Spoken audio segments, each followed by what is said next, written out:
चलिए जानते हैं आज के देश और दुनिया के महत्वपूर्ण 20 बड़ी खबरें सिर्फ 5 मिनट में। पर अभी तक आपने इस वीडियो को लाइक नहीं किए हैं तो लाइक कर लीजिए, चैनल पे नए हैं तो चैनल को सब्सक्राइब कर लीजिए। तो चलिए वीडियो को स्टार्ट करते हैं।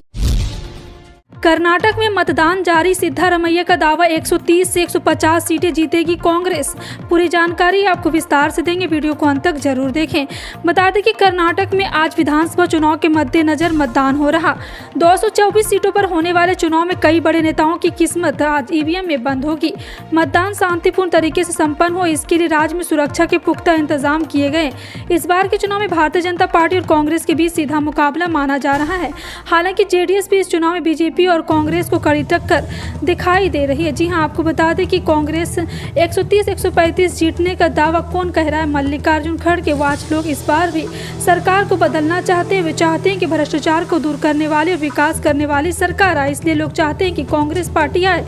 कांग्रेस पार्टी पूर्ण बहुमत के साथ 130 से 35 सीटें जीतेगी।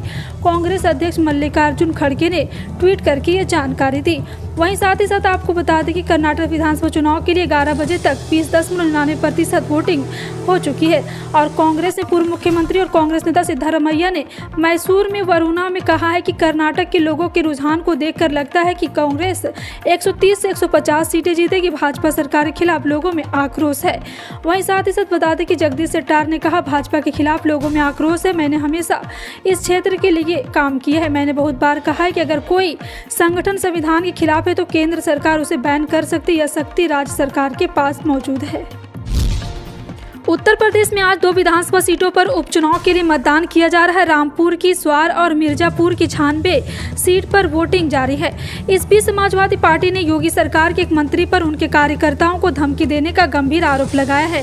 सपा के आधिकारिक ट्विटर हैंडल के जरिए बीजेपी पर आरोप लगाया है कि 96 सीट पर उनके कार्यकर्ताओं को फोन करके धमकाया जा रहा। चुनाव आयोग को इस मामले को संज्ञान लेना चाहिए। भारतीय कुश्ती संघ के अध्यक्ष और बीजेपी सांसद ब्रजभूषण शरण सिंह के खिलाफ पहलवानों की ओर से शिकायत मिलने के बाद राउज एवेन्यू कोर्ट में आज इस मसले पर सुनवाई हुई।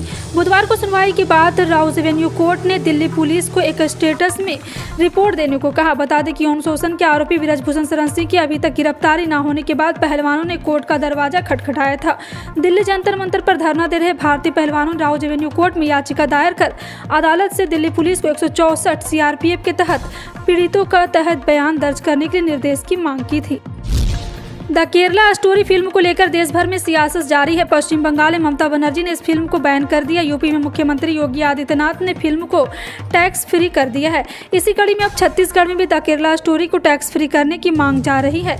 इस पर बीजेपी और कांग्रेस के बीच जमकर बहस हो रही। दरअसल रायपुर में मंगलवार रात को बीजेपी के प्रदेश अध्यक्ष अरुणा साव, नेता प्रतिपक्ष नारायण चंदेला और बीजेपी के कार्यकर्ताओं के साथ फिल्म देखने पहुंचे। बंगाल की खाड़ी में एक्टिव हुआ चक्रवाती तूफान मौका हल्के हल्के तेज होता जा रहा है। इससे तटीय इलाकों में तेज हवाएं और बारिश के आसार बन रहे। मौसम विभाग के मुताबिक उत्तर और उत्तर पश्चिमी की ओर बढ़ते हुए 10 मई की शाम को चक्रवाती तूफान धीरे धीरे तेज हो सकता है। इसके साथ ही चक्रवाती तूफान का असर दिल्ली, एनसीआर, नॉर्थ इंडिया के मौसम पर भी पड़ने वाला है। केंद्रीय वित्त मंत्री बुधवार को बेंगलुरु के एक मतदान केंद्र पर अपना वोट डालने के लिए शुरुआती मतदाताओं में से एक थी। इस मौके पर उन्होंने कहा कि जनता पर महंगाई का बोझ नहीं होना चाहिए। हालांकि विपक्ष को इस मुद्दे पर बोलने का कोई अधिकार नहीं। निर्मला सीतारमण ने पत्रकारों से बात करते हुए कहा, महंगाई पर मैं जनता के साथ हूँ कि हाँ, उन पर बोझ नहीं पड़ना चाहिए, लेकिन विपक्ष को अधिकार नहीं है। उन्हें अपने कार्यकाल के देखना चाहिए। कर्नाटक विधानसभा चुनाव में यहाँ अपना वोट डाला और केंद्रीय मंत्री ने बजरंग दल पर प्रतिबंध लगाने के कांग्रेस के वादे को भी मूर्खता का उदाहरण करार दिया। वर्ष 2070 तक अगर देश को नेट जीरो यानी कि कार्बन उत्सर्जन को पूरी तरह से खत्म करना है तो इसके लिए रसोई घरों से निकलने वाले प्रदूषण पर काबू पाना ही होगा। केंद्र सरकार ने देश के हर रसोई घर की हवा साफ सुथरी करने के लिए मई 2016 से उज्ज्वला योजना को शुरू किया था, लेकिन सरकारी रिपोर्ट ही बताती है कि पूरी तरह से अपना लक्ष्य हासिल नहीं कर सका है। ग्रामीण क्षेत्र के 80% घरों को LPG कनेक्शन मिल गया है। इसके बावजूद 67% घरों में लकड़ी, उपजल और दूसरे स्रोतों से खाना पकाया जा रहा है। यह बात पेट्रोलियम और प्राकृतिक गैस मंत्रालय की तरफ से ऊर्जा उपभोग में बदलाव पर लाकर सलाहकार समिति ने अपनी रिपोर्ट में कही। रिपोर्ट ने इस बात की भी पड़ताल की तो क्यों लोग LPG कनेक्शन होने के बावजूद गैस पर खाना नहीं पकाते। मोटे तौर पर इसके लिए गैस सिलेंडर की ज़्यादा लागत को जिम्मेदार ठहराया गया है।